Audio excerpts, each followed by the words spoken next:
안녕하세요. 5월 29일 금요일 하나씩 말씀 묵상 시간입니다. 코로나19가 다시 확산되는 분위기라 마음이 무겁습니다. 모두가 힘을 모아 더 확산되지 않도록 우리의 일상이 다시 회복될 수 있도록 간절히 기도합니다. 오늘 우리에게 주시는 말씀은 하박국 2장 2절에서 11절 말씀인데요. 저희 가정에서 원민경 사모와 세움이, 이룸이, 채움이, 다움이가 말씀을 읽어주겠습니다.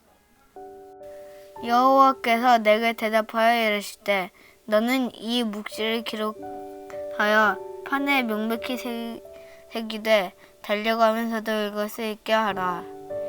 이 묵시는 정한 때가 있나니 그 종말이 속히 이르겠고 결코 거짓되지 아니하니라.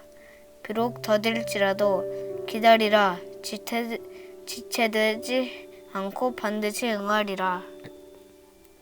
보라, 그의 마음은 교만하며 그 속에서 정직하지 못하나 의인은 그의 믿음으로 말미암아 살리라.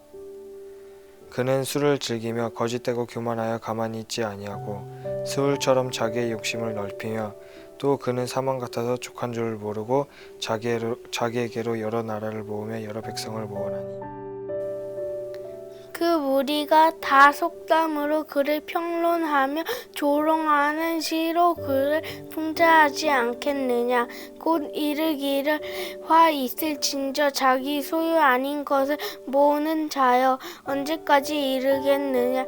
볼모 잡을 것으로 무겁게 짐진 자여 너를 억누를 자들이 갑자기 일어나지 않겠느냐. 너를 괴롭힐 자들이 깨어나지 않겠느냐.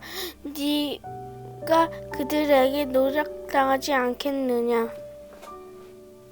내가 여러 나라를 노력하였으므로 그 모든 민족의 남은 자가 너를 노력하리니 이는 내가 사람의 피를 흘렸음이요 또 땅과 성읍과 그 안의 모든 주민에게 강포를 행하였음이니라.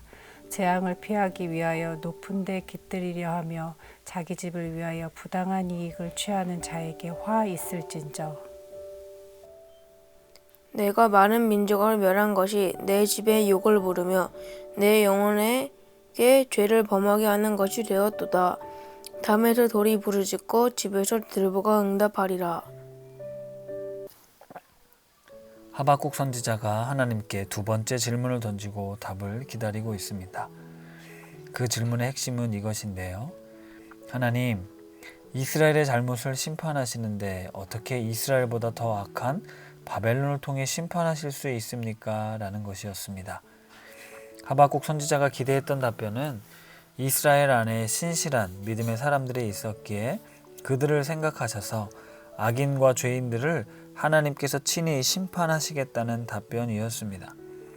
하나님이시라면 당연히 하나님을 믿는 사람을 위해 악인을 심판하고 멸하시는 것이 당연하다 생각했기 때문입니다. 이것이 우리가 가지고 있는 하나님에 대한 이해입니다. 예전에 브루스 올마이티라는 영화가 있었는데요.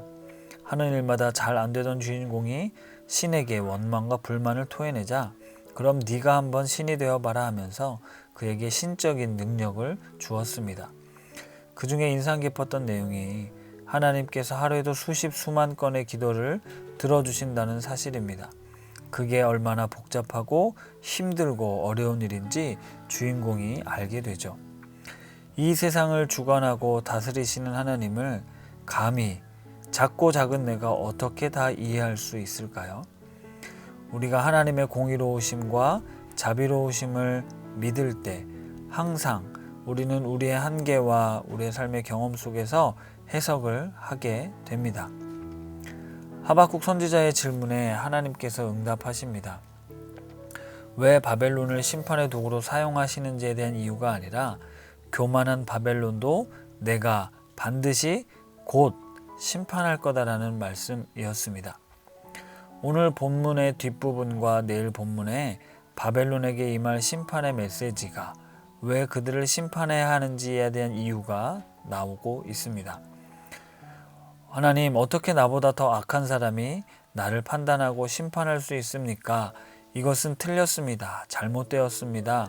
우리가 항변하며 그 이유를 따져 묻지만 하나님께서는 그들의 교만함과 죄악을 이미 다 알고 계시며 그에 따른 분명한 심판이 있음을 알려주십니다. 하나님께선 하나님의 식과 방법으로 이 세상을 다스리십니다.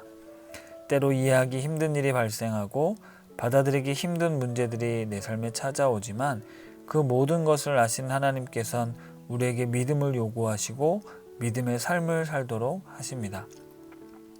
그래서 아주 유명한 성경 구절이 오늘 본문에 등장하는데요. 오직 의인은 그의 믿음으로 말미암아 살리라입니다. 여기서 우리가 기억해야 할 두 단어는 의인이라는 단어와 믿음으로라는 단어입니다. 하나님께서 우리의 행위를 보고 의롭다 하지 않으십니다. 우리가 의인이 될 수 있는 것은 예수 그리스도를 통해 은혜로 주어진 것입니다. 본문을 통해 의인의 의미를 이렇게 해석할 수 있는데요. 바벨론과 달리 교만하지 않고 자신의 존재를 정직하게 인정하는 사람을 의인이라고 할 수 있습니다. 하나님을 인정하고 예수님을 주인으로 모시는 사람들이 바로 의인입니다. 그리고 이어지는 말씀은 의인은 믿음으로 말미암아 산다입니다. 여기서 말하는 믿음은 에무나라는 단어를 쓰는데요. 구약 성경에 나오는 에무나라는 단어는 하박국서를 제외하곤 대부분 신실하다, 성실하다라는 단어로 번역을 했습니다. 유일하게 하박국 선지서만 믿음이라고 번역이 되어 있는 것이죠.